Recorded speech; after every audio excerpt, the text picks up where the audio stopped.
Mesdames, Messieurs, bonsoir, bienvenue dans votre émission politique Le Débat. Ce soir, nous sommes avec des jeunes politiques, mais aussi de la société civile.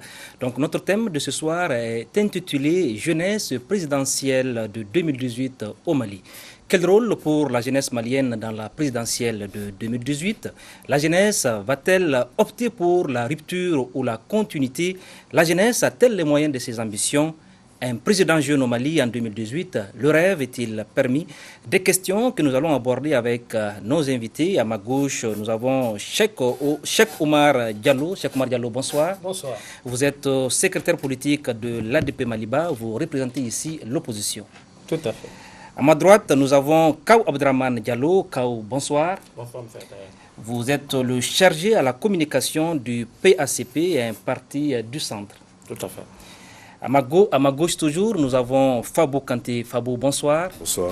Vous êtes le président du mouvement Tabalé. Vous représentez ici la société civile.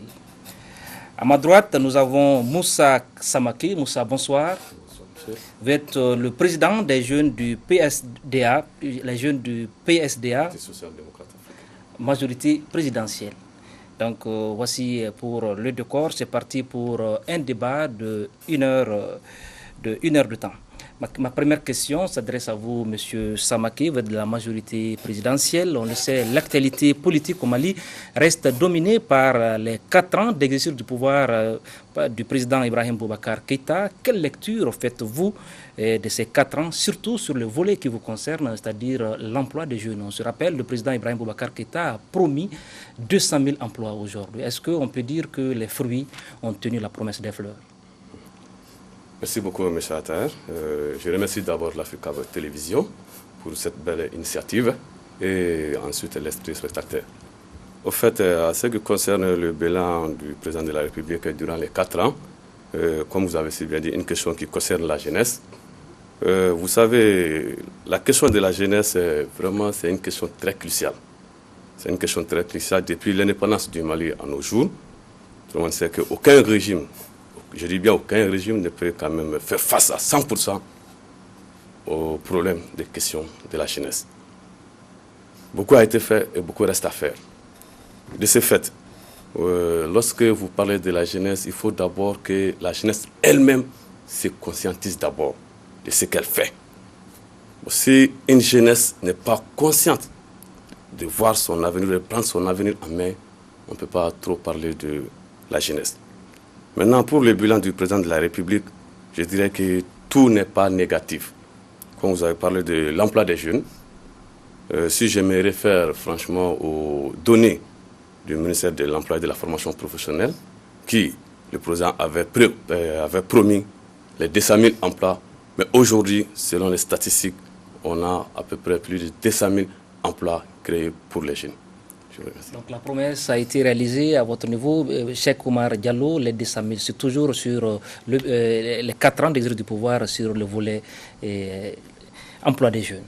Merci Africable, merci de nous offrir cette occasion de pouvoir nous exprimer aujourd'hui.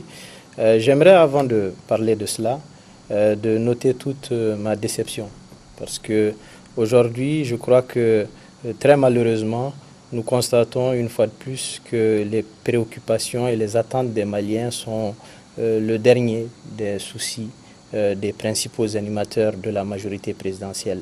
Je crois qu'aujourd'hui, les Maliens s'attendaient à ce que ceux-là qui sont les principaux animateurs de la majorité présidentielle, à savoir le Rassemblement pour le Mali, soient aujourd'hui au cœur de ce débat qui porte sur le bilan de leur président de la République, qui est celui de tout le monde, certes, mais qui reste celui de la majorité avant tout, qui soit présent aussi pour évoquer les questions de la jeunesse et en discuter avec nous. Malheureusement, je crois que c'est la 3e fois que Africable Télévision organise un débat sur le bilan du président de la République et d'autres questions. Mais à chaque fois, on nous a envoyé d'autres qui n'étaient pas les principaux animateurs de la majorité présidentielle. La première fois, c'était l'UMRDA. La 2e fois, c'était le CDS. Et aujourd'hui, c'est le PSDA. Sans bien évidemment vouloir remettre en cause les qualités des uns et des autres, je crois qu'il était important quand même que ce soir nous ayons un débat avec ceux qui animent cela. Maintenant, quand il s'agit de ce bilan, je pense que les Maliens ont tiré leurs conclusions. Et aujourd'hui, même si nous ne sommes pas au terme de ce mandat-là, au bout de 4 ans, je crois que le constat est clair. Il y a sur les principaux sujets sur lesquels les Maliens attendaient le président de la République, dont cette question des emplois, il n'y a véritablement pas de résultat qui soit satisfaisant, pour ne pas dire que c'est un échec des plus totaux. La République du Mali, à laquelle ils ont obtenu la destinée en 2013, est aujourd'hui un pays qui, contrairement à 2013, n'est plus contrôlé par l'État du Mali. 118 arrondissements sont sans aucune administration malienne. Nous avons aujourd'hui près de 3000 personnes qui sont mortes du fait de la crise. Pour la seule année 2017, nous avons près de 500 personnes qui sont décédées, paix à leurs âmes. Nous avons aujourd'hui une situation sur le plan de l'emploi qui, contrairement aux chiffres que l'on peut avancer, ne reflète pas la réalité de ce que vivent les Maliens. Je crois qu'il est important qu'on vienne nous détailler, nous expliquer. Les antennes sont là. Africable, je crois, serait très prêt à écouter le ministre de l'Emploi venir nous expliquer très clairement comment il a obtenu ce chiffre de 200 000 emplois et nous expliquer comment, au-delà de ces 200 000, on peut aller beaucoup plus loin. Les Maliens ne sentent pas l'effet de ces 200 000 emplois. Je crois qu'aujourd'hui, il est important que le débat se porte sur l'avenir parce que je crois réellement que ce bilan-là a été si catastrophique qu'il est temps que ceux qui sont les principaux animateurs de la majorité présidentielle commencent à occuper le terrain pour parler aux Maliens, pour que l'on comprenne dans quel sens ils veulent amener le pays, puisque jusqu'à présent, nous ne comprenons rien. D'accord. Kao Abdraman Diallo, votre lecture sur les 4 ans, surtout sur le volet emploi des jeunes. Okay. Bonsoir M. Atayer. À l'image des autres, je tiens à remercier la chaîne Africable qui, encore une fois, nous donne l'opportunité de venir édifier nos compatriotes. C'est, je crois, la 3e fois que cette chaîne ouvre ses portes.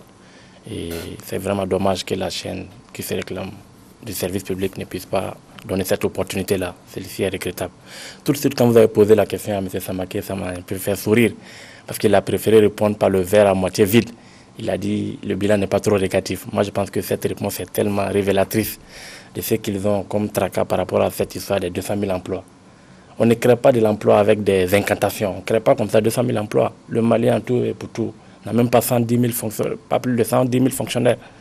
Maintenant, on nous dit qu'on a créé 200 000 emplois. À l'image de Cheikh Oumar Diallo, moi je suis bien curieux. Et encore une fois, c'est regrettable, sans enlever à la qualité des uns et des autres. Cela serait extrêmement important que les uns et les autres viennent défendre leur bilan. À un moment donné, il faut qu'on s'assume. On ne peut pas à chaque fois se cacher et puis ne pas venir défendre son bilan. Moi, je pense que par rapport aux 200 000 emplois, et le ministre est en train de faire le tour des radios, le tour de la presse écrite. Il lance des chiffres par-ci, par-là. Moi, je pense que donner des opportunités de stage aux jeunes de l'APECH et de l'ANP ne peut pas être considéré comme une création d'emploi. Et tout le monde sait que ce n'est pas l'État qui crée de l'emploi. Pour créer l'État crée les conditions, mais c'est véritablement le secteur privé qui crée effectivement de la valeur ajoutée. Aujourd'hui, est-ce que les conditions ont été mises en place, que ce soit en termes de texte, en termes de favorisation de l'initiative privée pour qu'on puisse vraiment booster cette problématique de l'emploi. On ne peut même pas créer 200 000 emplois parce que le contexte de notre éducation, l'infrastructure scolaire qu'on a ne nous permet pas de créer des emplois. Chaque année, c'est une usine à gaz, on crée des juristes, des secrétaires de direction. Je ne pense pas qu'avec ça qu'on puisse aller loin. Vraiment, cette histoire de 200 000 emplois, moi je pense qu'aujourd'hui, c'est regrettable, mais on pouvait mieux faire. Voilà. D'accord. Fambou Kanté de la société civile, pour vous, les 200 000 emplois, c'est une réalité? Bonsoir, M. Atayer, et à tous mes frères qui sont ici présents sur le plateau, aussi à vos téléspectateurs.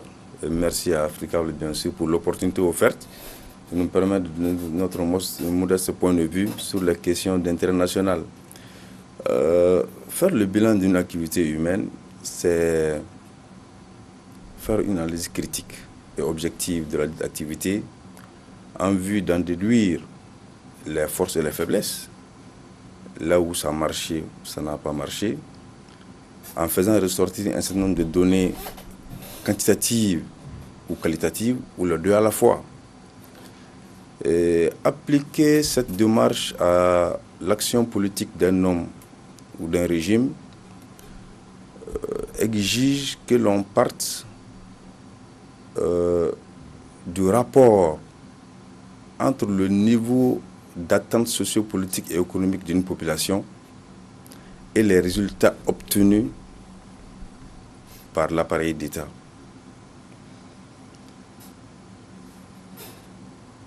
En 2013, août, M. Ibrahim Boubacar Keïta a été porté à la magistrature suprême de notre pays par une grande majorité de notre pays,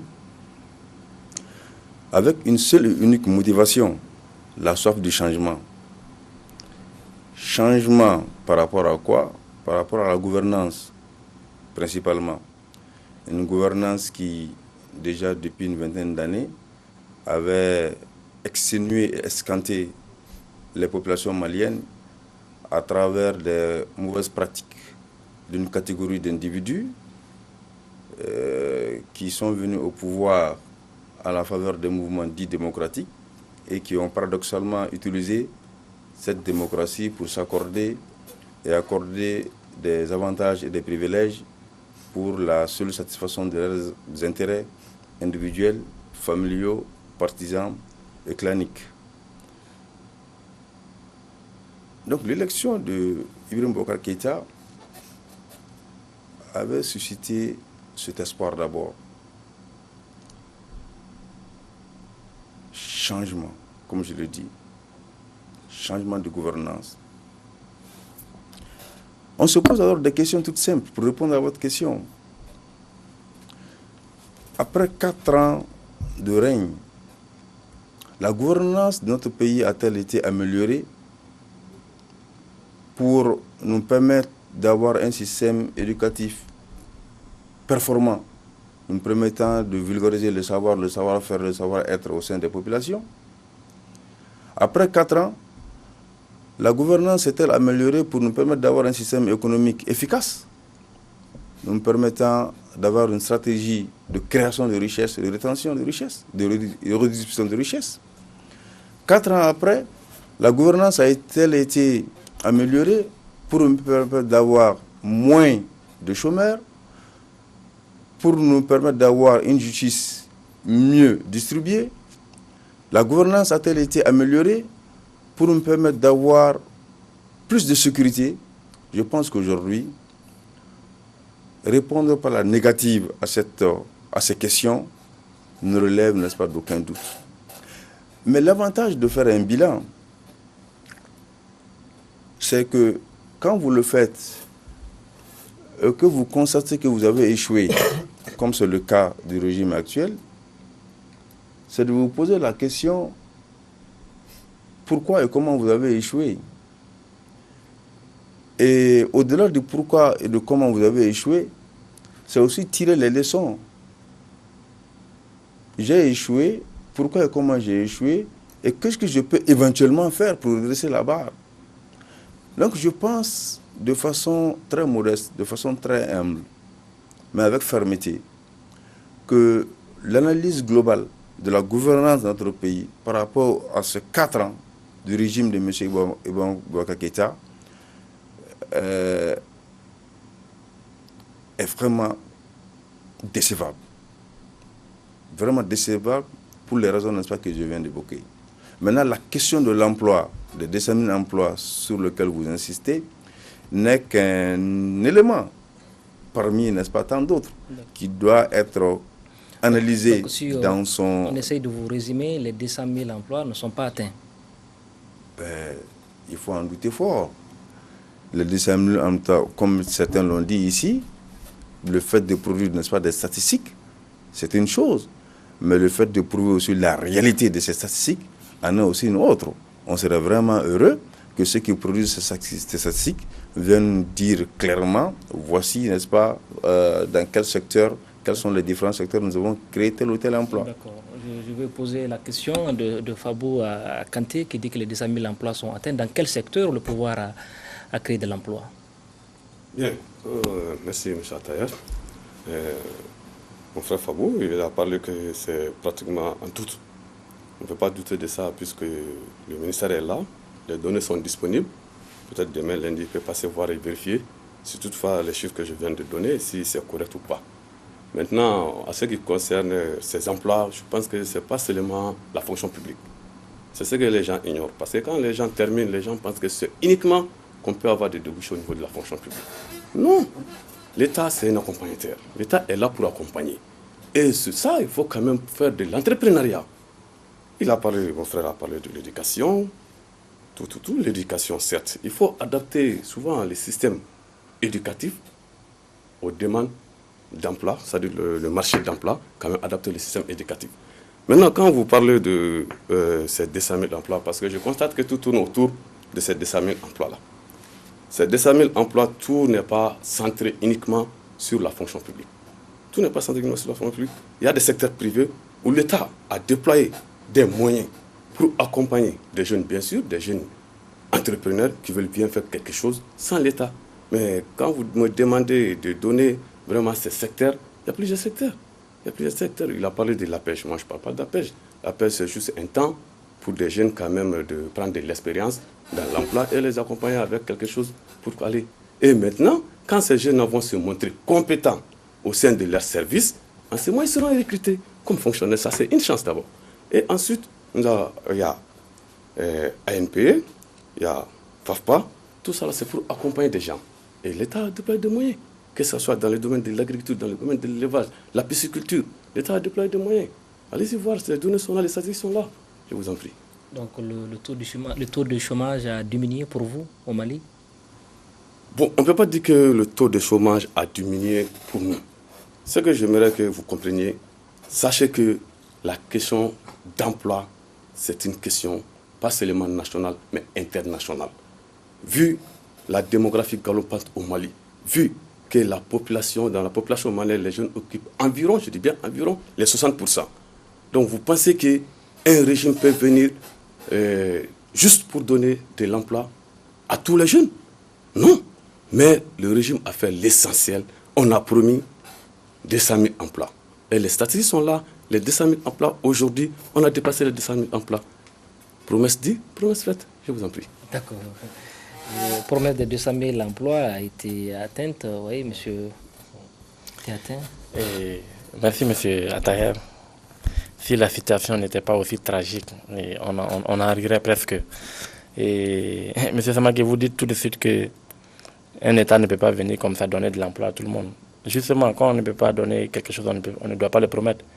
Mais cela m'amène encore à poser une question. Moi, je me souviens en 2013, quand on avait demandé aux candidats de passer exposer leur programme de campagne, parce qu'en fait, comme je l'ai dit, on ne dirige pas un pays en cours d'incantation. Il y a des candidats qui n'ont pas bien voulu se prêter au jeu. Justement, c'est ça. Quand on n'a pas présenté de programme, on ne peut pas présenter de bilan. Parce qu'en 2013, on ne savait pas où on allait. On a juste cité des belles phrases comme ça qui ont donné des espoirs immenses aux gens. Moi, je pense que le président n'a pas pu vraiment s'approprier les énormes attentes que le Malien attendait en 2013. Les Maliens ont mis tous les espoirs sur la balance IBK parce que le moment était critique. C'était à lui d'inspirer vraiment le peuple, vraiment à avoir une vision dans ça pour avoir un cap pour nous amener un peu hors de cette crise-là qui avait mis le pays un peu à terre.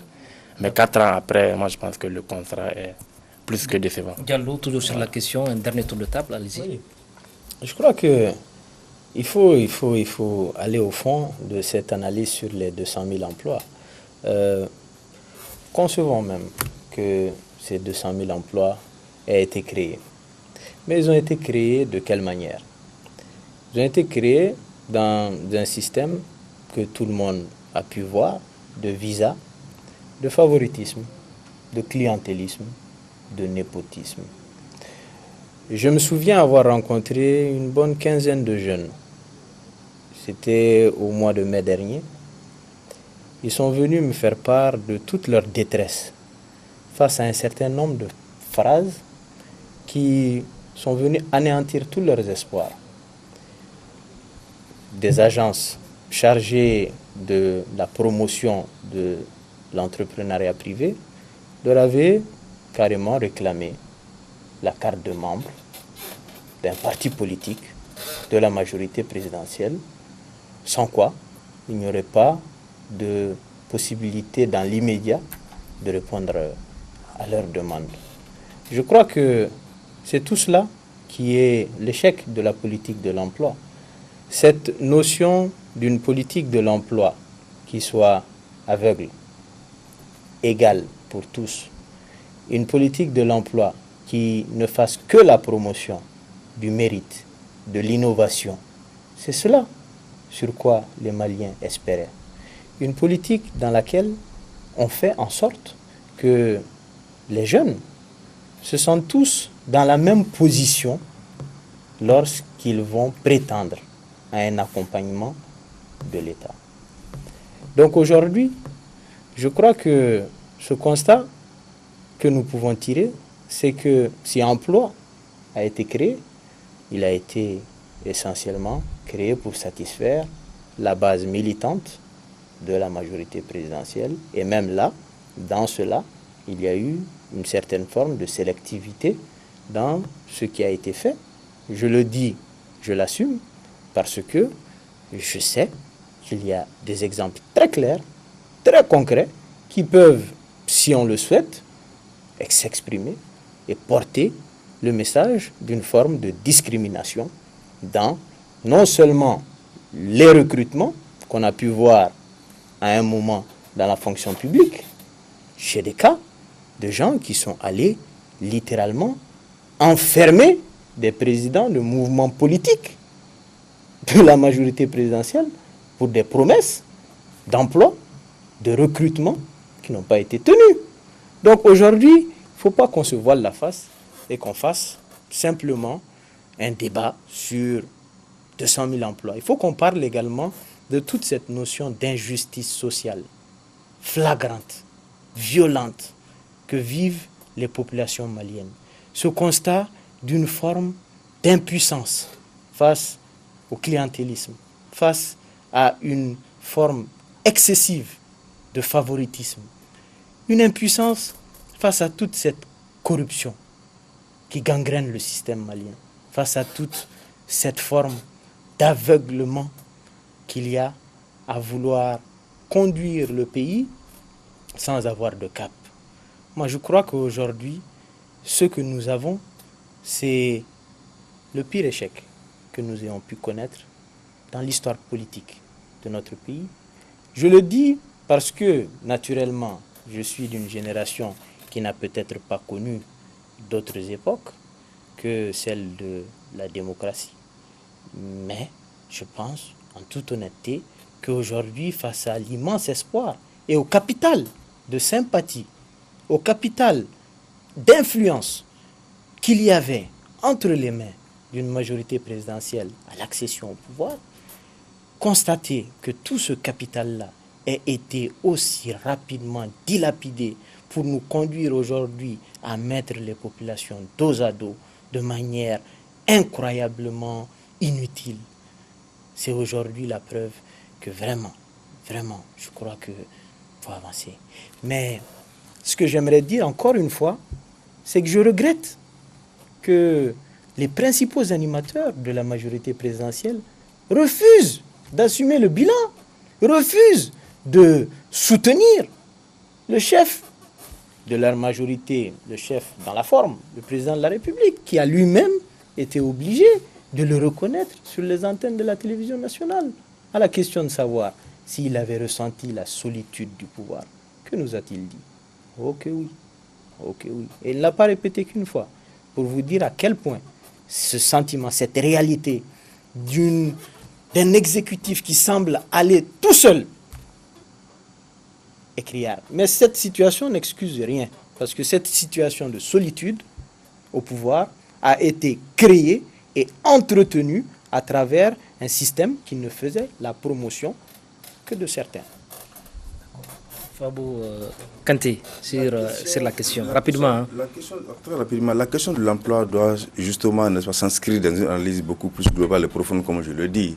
Et je pense qu'il faut aussi apporter un élément très important. C'est un État, comme ça a été dit, au départ n'a pas pour objectif principal de créer, n'est-ce pas, des emplois, parce que c'est extrêmement important. L'État a pour objectif de créer l'environnement nécessaire à la création, n'est-ce pas, des emplois. Nous sommes dans une économie moderne, ouverte, capitaliste, en fait dans une économie quand même ouverte, où c'est surtout l'entrepreneuriat, les entreprises qui doivent permettre de créer, n'est-ce pas, beaucoup d'emplois à travers un système économique, comme je le dis, bien élaboré et qui puisse permettre la création d'emplois. Mais il faut y reconnaître que malheureusement, nous sommes dans cette vision de toujours dire, bon, l'État doit créer des emplois. Je pense qu'il faut nous départager de cette vision-là dans le rapport que nous avons avec la question de l'emploi et avec la question de l'État.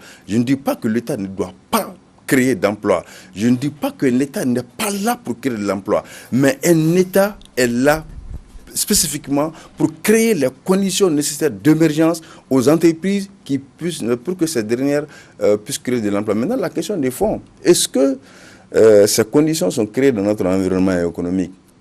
Moi, je suis aussi chef d'entreprise. Je sais, n'est-ce pas, comment ça se passe. Quand vous interrogez aujourd'hui les jeunes qui prennent leur courage à deux mains pour s'installer, pour créer, n'est-ce pas, les entreprises, mais bon Dieu, interrogez-les et posez-leur des petites questions. Mais vous vous rendrez compte tout de suite de toutes les difficultés auxquelles on est confronté dans ce pays-là, en tant qu'entrepreneur, en tant que jeune entrepreneur, pour pouvoir, n'est-ce pas, mettre son savoir-faire en exergue, pour pouvoir venir en aide à d'autres jeunes. Donc c'est là où le débat doit être orienté réellement. Quelle est la politique que l'État malien a qui puisse permettre les conditions idoines, l'environnement économique idoine pour permettre aux entreprises de prospérer, de créer de l'emploi, de créer de la richesse. Je crois que c'est la question de fond à laquelle il faut répondre. D'accord, une question qui reste posée. Et nous allons maintenant parler de notre thème qui est jeunesse présidentielle au Mali, présidentielle 2018 au Mali. Moussa Samake, ma première question, quelles sont les raisons pour lesquelles vous avez choisi de faire la politique? Bon, merci. Les raisons qui m'ont poussé à faire la politique, d'abord, un parti politique, c'est la conquête du pouvoir et exercer le pouvoir, c'est-à-dire son idéologie. Au fait, c'est vrai, on n'a pas trop vécu quand même le temps de Moussa Traoré, mais on a vu un peu dedans, avec l'avènement de la démocratie en 91. Donc on s'est dit, on a vu les choses évoluer. Le temps d'Alpha Oumar Konaré a passé, après ATT est venu, lui l'a passé. Bon, on s'est dit, bon, étant un jeune, bon, on était à l'école, etc. Pourquoi rester en marge de la politique? Il faut faire la politique. Il faut faire la politique pour quand même imposer ses idéaux. Et voilà ces motivations qui m'ont poussé à faire la politique et aussi sensibiliser les jeunes. Parce que la politique, l'école, on apprend. Mais la politique, c'est un autre terrain. C'est un autre terrain, il faut commencer. La politique, ce n'est pas seulement adhérer dans un parti politique. On peut commencer la politique depuis l'école, les associations, on apprend petit à petit, on rentre dans les partis politiques et petit à petit, on impose son idée. Et une fois imposé son idée, une fois on arrive à avoir le pouvoir, cela va nous permettre quand même d'imposer nos idées. Parce qu'on s'est dit qu'il ne faut pas quand même laisser toujours, parce qu'on est sur un plateau où on doit parler de la jeunesse. Moi, je me suis dit, bon, pourquoi ces vieux de l'indépendance? Il faut finir avec ces vieux de l'indépendance. Maintenant, nous, jeunes, on va se donner. On va se donner et ensemble, on va accepter tout ce qu'ils vont nous faire subir. Ici, sur le plateau, M. Diallo, Kanté, d'autres Diallo, il ne peut pas dire quand même que la jeunesse aujourd'hui est un coup sûr. Non, la jeunesse n'est pas un coup sûr, tout simplement parce que la jeunesse est téléguidée. Nous, on ne veut pas ça. Moi, je ne veux pas ça. C'est ce qui m'a poussé à faire la politique. Et je l'ai dit, lors des différentes réunions de mon parti, je dis que je ne suis pas là pour vous accompagner. S'il y a lieu de contribuer, je contribue. En ce moment, j'aurai mes mots à dire. Mais les jeunes aujourd'hui, c'est vrai, ils font la politique, mais en réalité, sont des jeunes qui cotisent, sont des jeunes qui parviennent à s'imposer. Donc, de la politique, mais qu'est-ce que la politique vous a appris? Bon, la politique, j'ai compris dans la politique que que souvent on peut rencontrer des gens et tout n'est pas parfait dans la politique. La politique m'a ouvert les yeux, parce que, pourquoi m'a ouvert les yeux? Je me suis dit, à un endroit où on rentre, aujourd'hui, c'est grâce à la politique que moi je suis là. C'est grâce à la politique que je suis là et c'est grâce à la politique que j'arrive à faire la connaissance des uns et des autres. Et la politique m'a formé aussi sur certains terrains, dont je ne vais pas les évoquer ici. Quand même, moi, j'ai eu gain de cause en faisant la politique.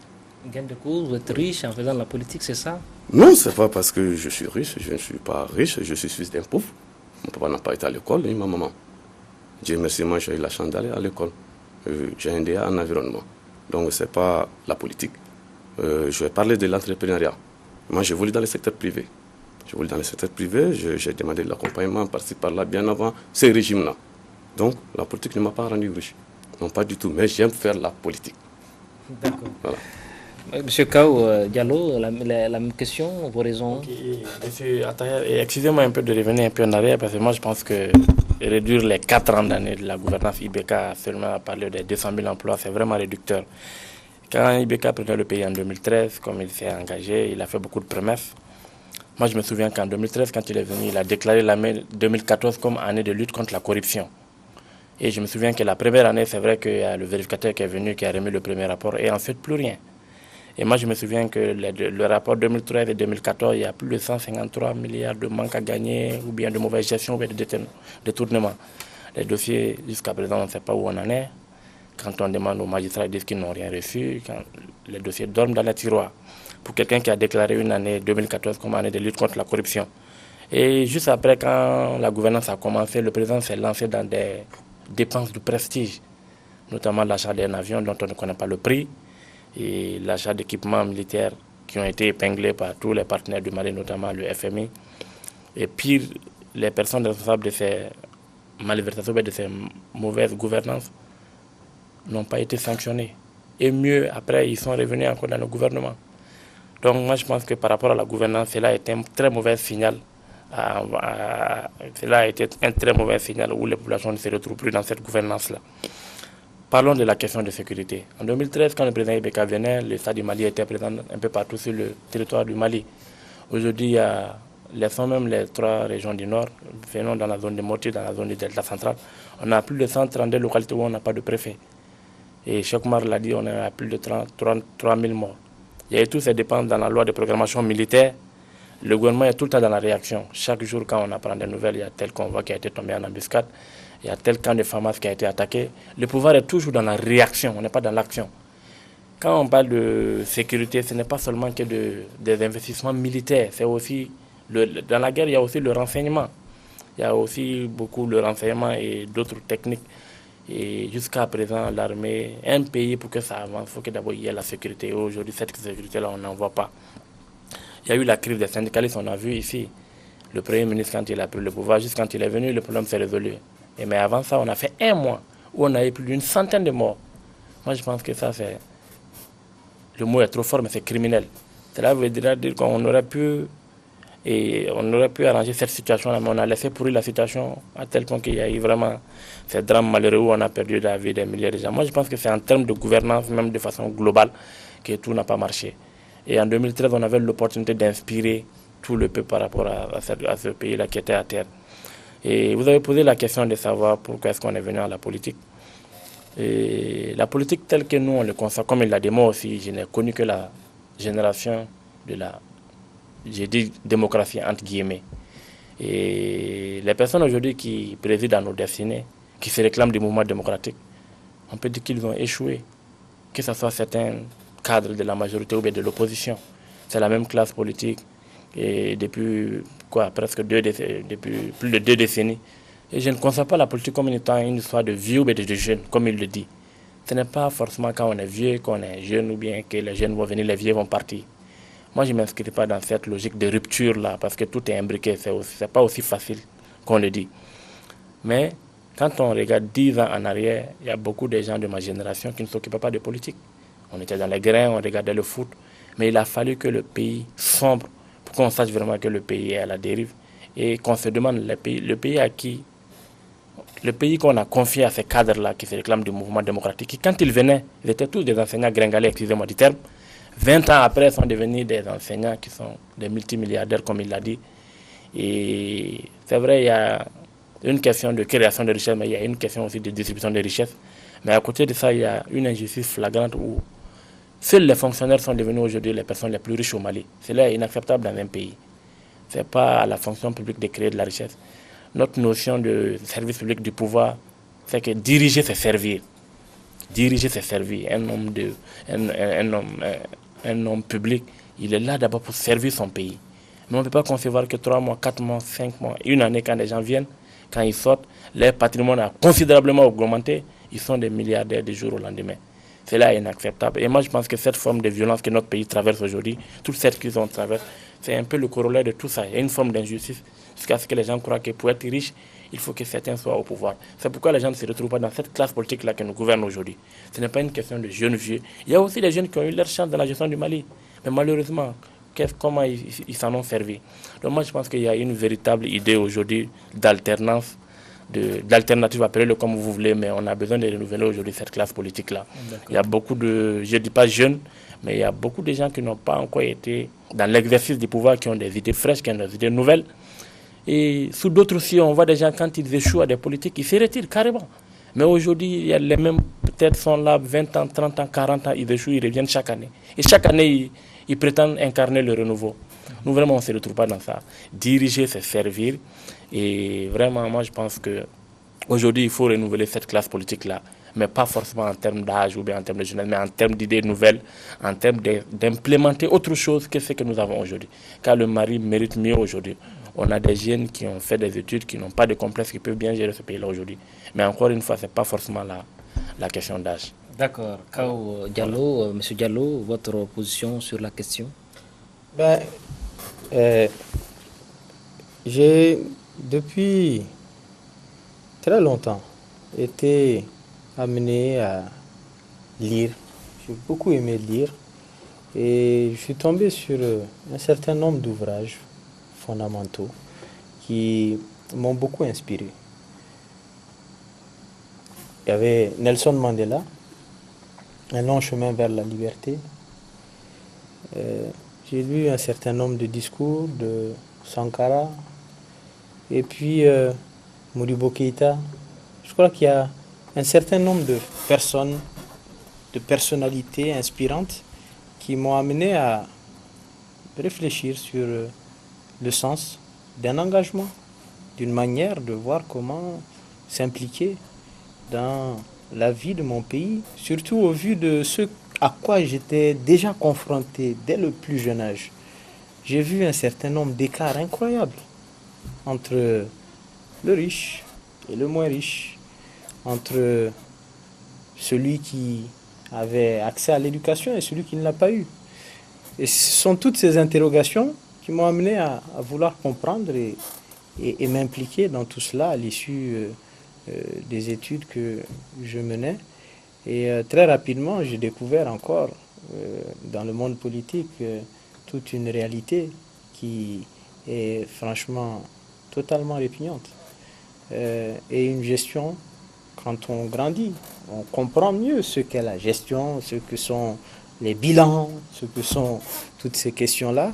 Et on voit que vraiment, il y a, comme il l'a dit, comme l'a dit Kao, il y a une nécessité aujourd'hui que les jeunes s'impliquent davantage dans la vie de leur pays pour qu'ils puissent apporter une certaine forme de fraîcheur qui restaure la confiance entre le citoyen et ceux qui aspirent à faire de la politique. Et surtout que les jeunes s'impliquent pour que réellement on puisse progressivement renouveler cette classe politique. Parce que comme il l'a dit, il y a beaucoup de personnalités qui, au lieu de tirer les conséquences d'un engagement, quel qu'il ait été, bien ou mauvais, au bout d'un certain moment, il est important d'accepter de se retirer. Mais au Mali, on le dit, c'est une expression courante, personne ne démissionne ou n'abandonne, tout le monde est chassé. Et ça, c'est une réalité. On a vu des jeunes qui ont démissionné quand même. Oh, vous savez oui, il y en a. Il y en a quelques-uns. Il y en a quelques-uns, effectivement. Mais en réalité, les gens ont la notion qu'il faut en permanence s'accrocher parce que eux-mêmes, qui étaient censés créer les conditions de quelque chose qui permette à tout le monde de pouvoir se reconvertir, de pouvoir évoluer dans différents sens, ne sont pas là. Donc, la notion, c'est qu'il faut que je m'accroche le plus longtemps possible pour assurer mes arrières et ceux de ma famille jusqu'à la 10e génération. Donc, vous voyez, les gens sont accrochés. Les gens sont littéralement accrochés parce qu'ils ne voient pas d'autres perspectives, parce qu'eux-mêmes, pour leur grande majorité, je ne veux pas indexer tout le monde, bien évidemment, mais pour leur grande majorité, ont échoué à créer les conditions d'un système démocratique qui permette réellement l'émergence d'une jeunesse qui soit assez consciente et assez forte pour pouvoir reprendre le pays en main. Si aujourd'hui ils s'accrochent également, c'est aussi parce que ils sont convaincus que le temps des jeunes n'est pas encore arrivé. Et malheureusement, il n'arrivera jamais tant qu'ils continueront à rester dans cette conception archaïque qui les arrange en réalité.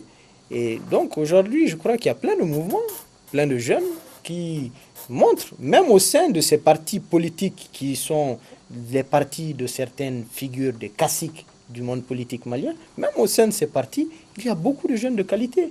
J'ai eu l'occasion d'être au sein de la plateforme Ante Abana. Et dans cette plateforme, je vous le rappelle, il y a une quarantaine de partis politiques, il y a plusieurs centaines d'associations. On a eu le temps de se côtoyer, de travailler, de se comprendre, de se connaître et de se découvrir et de voir en chacun des qualités. Donc pourquoi ne pas laisser à ces jeunes-là aussi, qui sont dans ces partis, beaucoup de ces caciques, majorité et opposition confondues, la possibilité de pouvoir émerger. Qu'on donne un vent d'espoir aux Maliens. Les Maliens qui avaient donné 77% d'espoir, ils l'avaient manifesté clairement, concrètement, sont aujourd'hui les Maliens les plus déçus de la République. Et aujourd'hui, ils sont complètement en perte de repère. Donc, je pense que la venue de la jeunesse, l'émergence d'une jeunesse, mais aussi l'émergence d'idées fraîches, parce qu'il ne faut pas tout non plus camper sur le compte de la jeunesse, mais surtout ramener de la fraîcheur est quelque chose qui s'impose concrètement et clairement. Vous prenez pour l'émergence de la jeunesse, Fabo Kanté, vous au niveau de la société civile, votre engagement citoyen, qu'est-ce qu'il représente pour vous? Bien, merci. Vous savez, l'engagement, n'est-ce pas, politique des jeunes, de façon générale, est un sujet aussi à débat, à mon avis, et qu'il faudrait aussi analyser avec beaucoup de profondeur. Deux éléments essentiels. Le premier, l'engagement politique doit être soutenu par au moins deux choses. Il y a ce qu'on appelle d'abord la conscience politique et la formation politique. C'est extrêmement important. La conscience politique, c'est cette conscience-là qui permet aux citoyens simplement de prendre conscience de son rôle et de la mission qui doit être le sien à participer à la construction ou à la reconstruction de son pays. C'est très important. Et secondo, bien sûr, lancement de la formation politique qui constitue à avoir les instruments et les outils nécessaires à sa faveur pour permettre de participer à la construction du pays de façon, en respectant les valeurs de la démocratie et de la République. Mais je pense que dans les deux cas, la jeunesse malienne doit se poser beaucoup de questions à ce niveau-là. Un autre élément par rapport à l'engagement des jeunes, je pense que sur l'arène politique malienne, en tant qu'observateur, il y a trois catégories de jeunes qu'il faut identifier. La première catégorie, ce sont les jeunes qui suivent les mouvements de masse comme des moutons de panure sans savoir pourquoi ils suivent souvent ces mouvements. Première catégorie. Deuxième catégorie, c'est cette catégorie de... La première catégorie, elle est vraiment très nombreuse. La seconde catégorie, ce sont ces jeunes qui ont... Et là, c'est vraiment gravissime. Ce sont ces jeunes, cette catégorie de jeunes qui a été toujours manipulée, qui a été toujours instrumentalisée, qui a été toujours récupérée. Et à force d'être manipulés, instrumentalisés et récupérés, eux-mêmes sont venus les éternels manipulateurs et récupérateurs. Et ils sont les plus nombreux. Et c'est grave. Et cette troisième catégorie, et je pense que vous tous qui êtes autour de ce plateau, n'est-ce pas, font partie de cela, en tout cas à travers ce que vous dites, c'est cette catégorie de jeunes qui a vraiment conscience de son devoir, qui fait des efforts pour se former, qui fait des efforts pour s'attacher à un certain nombre de valeurs, qui comprend que la vie ne peut pas se passer en passant par des raccourcis, qui sait, qui a conscience que ce n'est pas la facilité, qui a conscience qu'il faut des jeunes aujourd'hui qui travaillent de 6 h du matin à 0 h du soir. Et je pense qu'aujourd'hui, c'est ce qu'il faut. Mais cette cartographie de la jeunesse malienne est extrêmement importante à analyser lorsqu'on parle de l'engagement des jeunes en politique. À cela aussi, il faut ajouter un élément essentiel, c'est cette crise de confiance absolue, intégrale qui existe aujourd'hui entre les jeunes de façon particulière, mais c'est là, par extrapolation, on peut toucher toute la classe politique malienne. Aujourd'hui, et c'est ça un des grands problèmes aujourd'hui, les gouvernants n'ont pas confiance aux gouvernés, les gouvernés n'ont pas confiance aux gouvernants, les gouvernants entre eux-mêmes n'ont pas confiance en eux-mêmes, les gouvernants entre eux-mêmes n'ont pas confiance, mais c'est grave. Et c'est la même chose quand vous parlez des jeunes. Moi, avant que je ne vienne à cette émission, j'étais en train de discuter avec un jeune pour lequel j'ai beaucoup de sympathie, avec lequel nous sommes en train de mettre en place certaines choses, mais il m'a dit, Fabou, j'ai décidé de me retirer de tous les moments parce que je n'ai confiance en personne. Parce que je n'ai confiance à personne. Mais c'est grave. Parce que vous savez, le monde, n'est-ce pas, repose sur l'esprit, sur la confiance. D'abord. Et lorsque vous prenez la parole devant un groupe de jeunes de 10, de 20, de 30, de 40 personnes, et vous les incitez à sortir de la déception, à sortir du désespoir, à sortir, n'est-ce pas, de la léthargie politique. Et pendant que vous tenez ce discours, vous trouverez des gens dans votre auditoire, certes, qui ne vous le diront pas, mais qui vont murmurer. Mais même c'est Fabou qui est en train de parler, il suffit de l'accorder un peu, de lui donner un peu d'argent ou de l'accorder un poste pour qu'il se taise.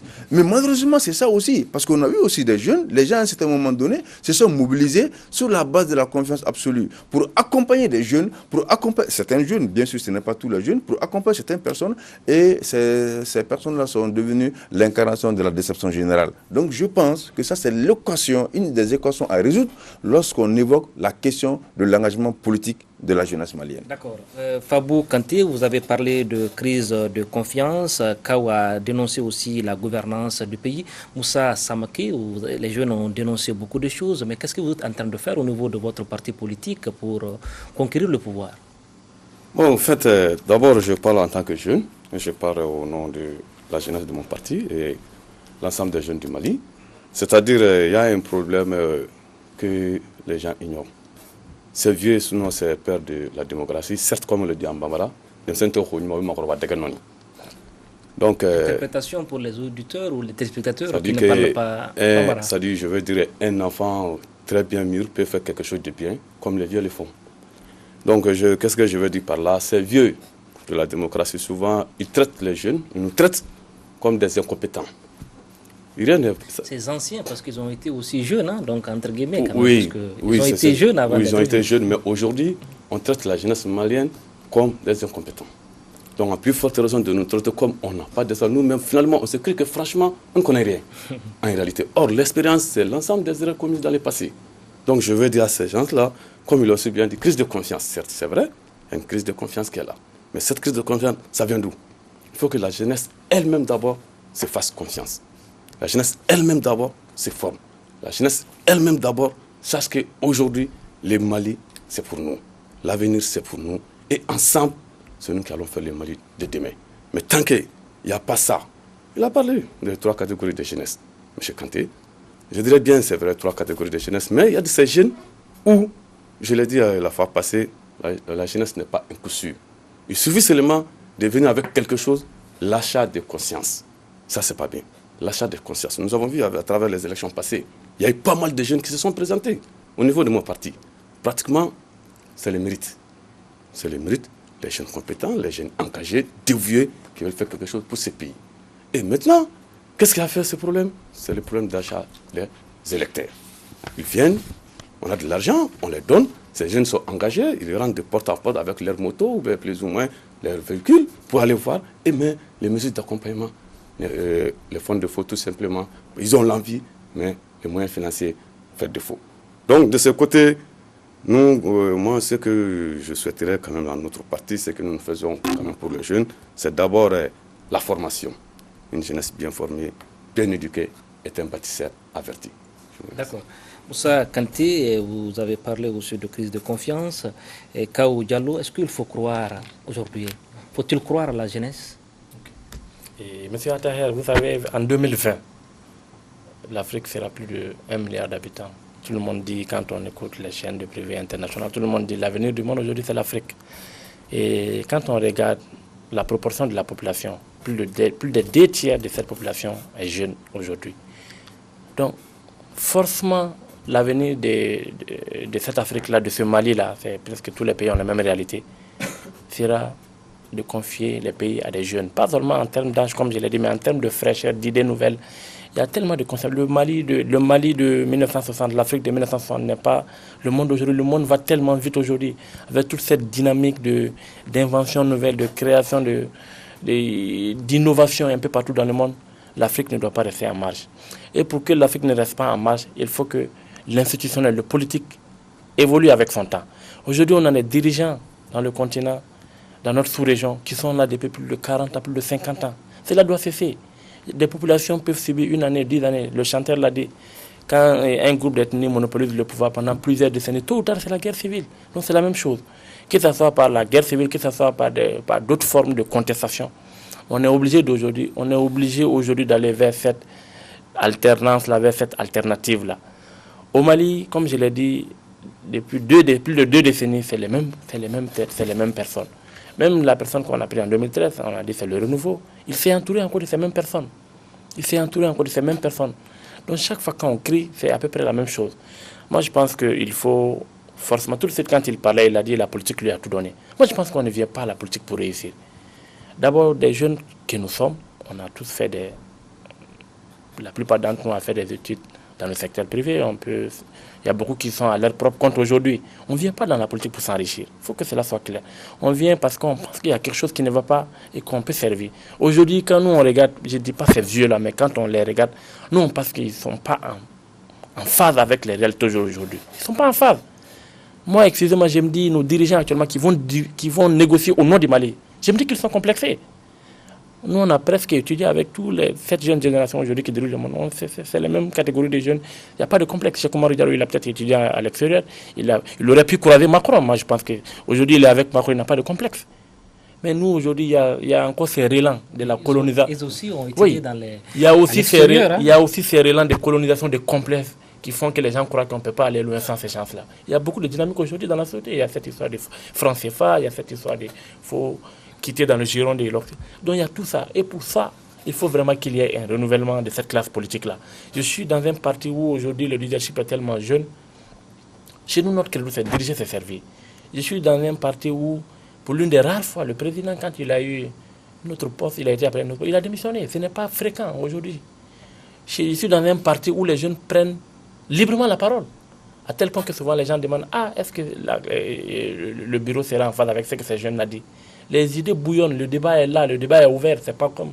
Moi je suis désolé, mais quand j'entends M. Samaké, il y a certains partis aujourd'hui qui sont là aujourd'hui, c'est les mêmes présidents depuis que ces partis-là sont créés. C'est presque le Gondwana, c'est le même président à chaque élection présidentielle. C'est leur propriété aujourd'hui. Il n'y a pas d'alternance, il n'y a pas d'idée nouvelle. Moi je pense que aujourd'hui, cette jeunesse-là n'est pas prête de se taire. Il l'a dit, on ne va pas rentrer dans ça, mais il y a eu ces dernières contestations. Mais malheureusement, il faut le dire souvent, les gens nous disent qu'on a des dirigeants qu'on mérite. Cette population-là, chaque fois, elle est dessus, mais chaque fois, elle fait les mêmes choix. Les attentes sont nombreuses. Moi, je pense que, comme il l'a dit, ce qu'il y a aujourd'hui à 4 ans de mandat, moi, je ne m'attends pas à mieux. Je me dis que les carottes sont déjà cuites. Le meilleur service que cette classe politique-là actuelle qui est là, je le dis en majorité comme gouvernement, le meilleur service qu'il peut nous faire, c'est donner la chance à une 3e voie. Appelez-le comme vous voulez, les centristes, les nouveaux. Mais le Mali appartient à nous tous. Donnez aussi la chance à d'autres de prouver ce qu'ils valent. Donc le fait que ces pouvoirs-là sont concentrés entre ces maîtres, ces gars-là, à un moment donné, les tontons, les parents, vous avez fait ce que vous avez pu. Vos enfants sont là aujourd'hui, ils veulent vous aider. Cette expérience dont ils parlent, les jeunes n'ont pas d'espérance, les jeunes ne sont pas compétents. Cette expérience, Modibo Keïta, il a été président quand il avait la trentaine. Moussa Traoré, quand il faisait le coup d'État, il avait la trentaine. Tous les dirigeants du Mali sont venus au pouvoir très jeunes.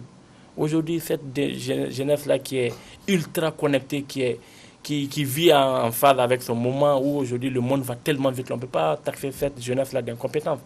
Moi, je pense que cette classe politique-là, si elle ne donne pas la place aux jeunes, les jeunes vont prendre cette place-là. C'est mon intime conviction. C'est son intime conviction. Les jeunes vont prendre leur place. Cheikh Oumar Diallo, un président jeune au Mali en 2018, vous y croyez? Vous savez, je vais vous dire, moi, pour moi, ce qui compte le plus, c'est que les jeunes s'impliquent davantage dans la politique.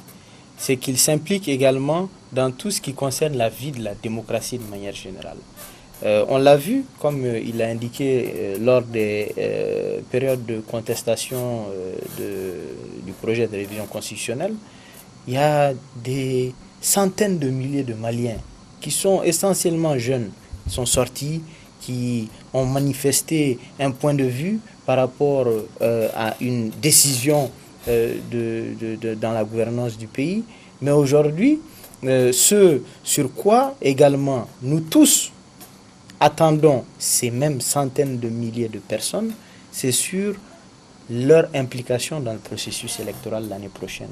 C'est sur leur devoir à remplir en allant voter. Et c'est pourquoi d'ailleurs, nous, à l'ADP Maliba, dès le début de la semaine prochaine, nous allons introduire un courrier auprès du ministère de l'administration territoriale et je crois que nos députés également travaillent à une interpellation du ministre de l'administration territoriale afin qu'on nous explique exactement comment est-ce qu'on va faire pour que ces centaines de milliers de jeunes qui ont atteint l'âge de voter de 2013 à 2017 vont pouvoir être inscrits sur les listes électorales et comment nous pourrons nous assurer que ce processus-là est bien fait. Nous sommes un jeune parti, comme je vous l'ai dit, en 2013, nous avons été créés. Une très large majorité de ceux qui sont des militants de notre parti sont des jeunes et une très large partie de ces populations-là n'ont pas du tout de document d'identification nationale, qu'on appelle NINA.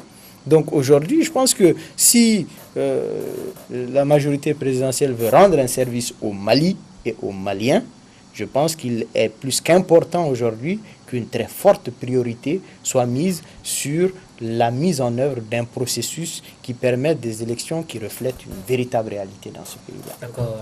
Fabou Kanté, l'alternance en 2018, vous y croyez? Un jeune venu de nulle part, président du Mali. Dans la dynamique sociale, généralement, il ne faut jamais dire jamais. Il faut jamais dire jamais. Mais je pense qu'il y a quand même des choses à revoir avec beaucoup de profondeur et avec beaucoup d'objectivité.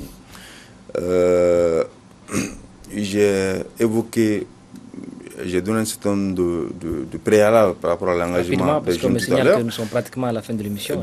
J'irai rapidement, mais j'ai oublié aussi, j'ai omis d'évoquer un grand problème aujourd'hui dans la société malienne de façon générale, mais qui touche les jeunes, c'est cette division totale. C'est-à-dire que dans la jeunesse malienne aussi, la jeunesse malienne, comme toutes les autres couches du Mali, est très divisée. Pas homogène.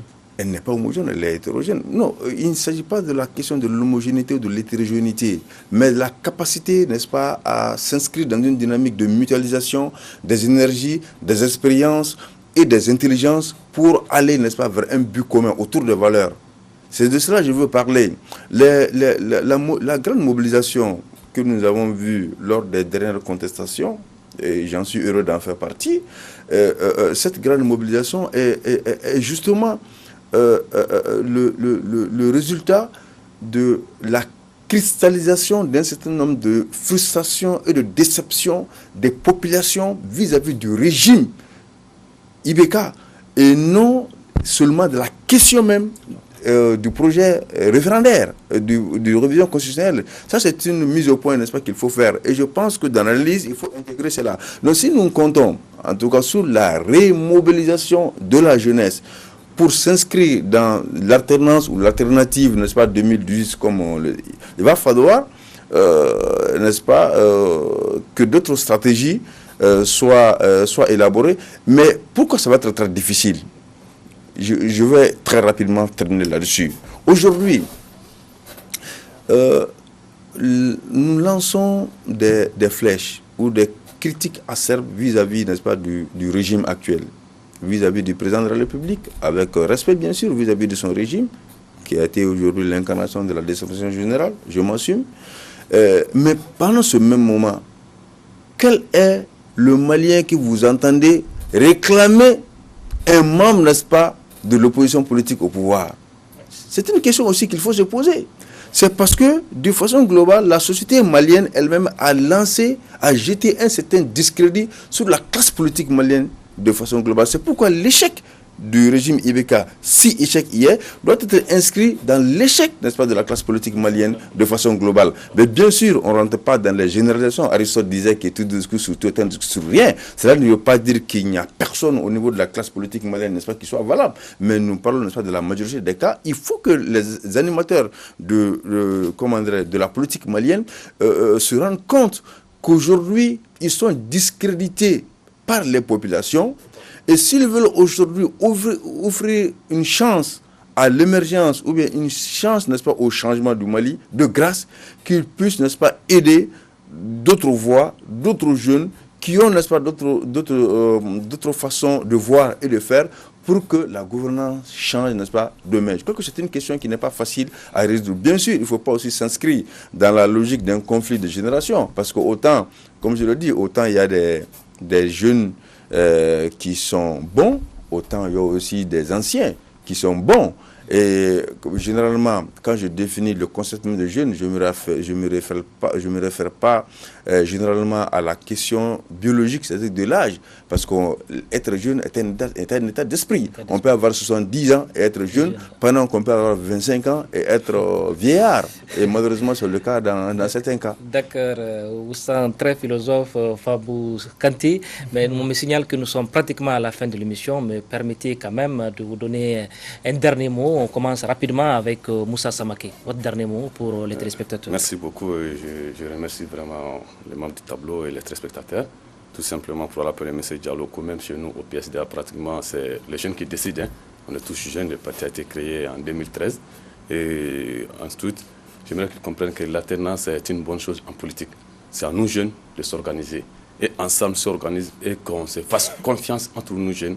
J'espère qu'on peut relever les défis. Merci. D'accord. Kaou Diallo, Abdraman Diallo. Merci, M. Diallo. Je ne pourrais quitter ce débat sans pour autant lancer un plaidoyer.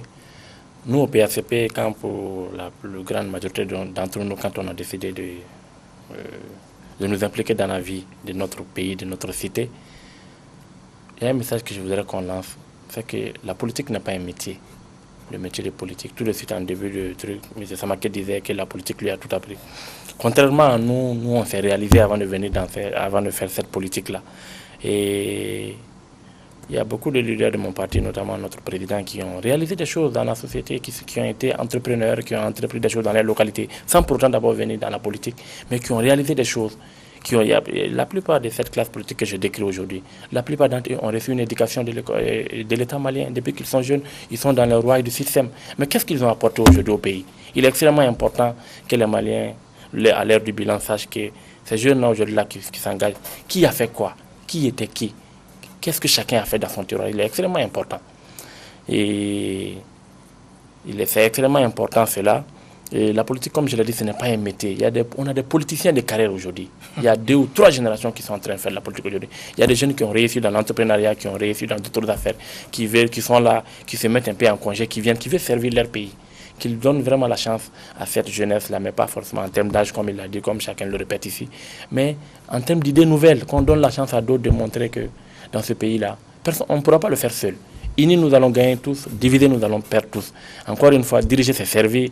Et pour qui connaît les problèmes réels que traverse notre pays aujourd'hui, il est extrêmement important que nos populations, que nos compatriotes comprennent aujourd'hui qu'il est temps aujourd'hui de tourner cette page de mauvaise gouvernance qui a caractérisé notre pays depuis ces 25 dernières années. À un moment donné, il faut s'assumer. Si on a été des millions, des milliers dans la rue à décrire cette gouvernance-là, qu'on ne refasse pas la même erreur en 2018. En 2013, on avait l'occasion d'amorcer un grand envol, on n'a pas pu le faire. 2018, vraiment, que les Maliens ne se ratent pas, car ces occasions-là, on n'en rencontre pas 2 fois. Diallo, Cheikh Omar Diallo, rapidement. Je dirais que vraiment, je déplore à nouveau l'absence des principaux animateurs de la majorité présidentielle, à savoir le Rassemblement pour le Mali, le RPM.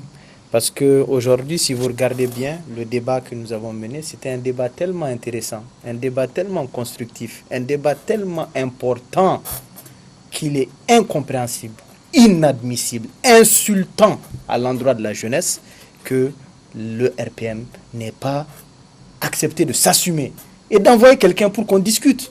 On n'a pas discuté que du bilan, on a parlé de choses extrêmement importantes aujourd'hui.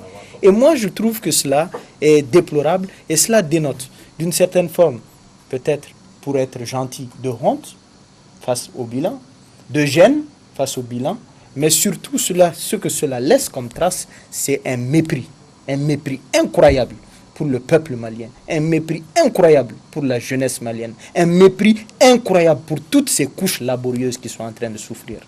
Nous, ce que nous avons dit au niveau de l'ADP Maliba, c'est qu'il est temps, comme l'a répété Kaou, que les jeunes, les moins jeunes, tous ceux qui ont des idées fraîches, tous ceux qui ont envie d'aller dans un sens nouveau, dans une nouvelle direction, que l'on discute, que l'on parle, que l'on se donne la main. Aujourd'hui, les questions de candidature ou quoi que ce soit, c'est loin d'être le débat. Le pays fait face à beaucoup d'enjeux qui sont autres que cela. Candidature, on en parlera le moment venu. Ce qui compte aujourd'hui pour nous, c'est vraiment que tout le monde œuvre à ce que l'année prochaine, c'est un véritable challenge, que l'année prochaine, nous ayons les conditions qui nous permettent un changement, une alternance, une alternative, quel que soit le mot que l'on veut employer, parce que personne n'attend plus rien de cette majorité présidentielle. Construction de routes, construction d'hôpitaux, tout ça c'est bien s'ils le font d'ici là.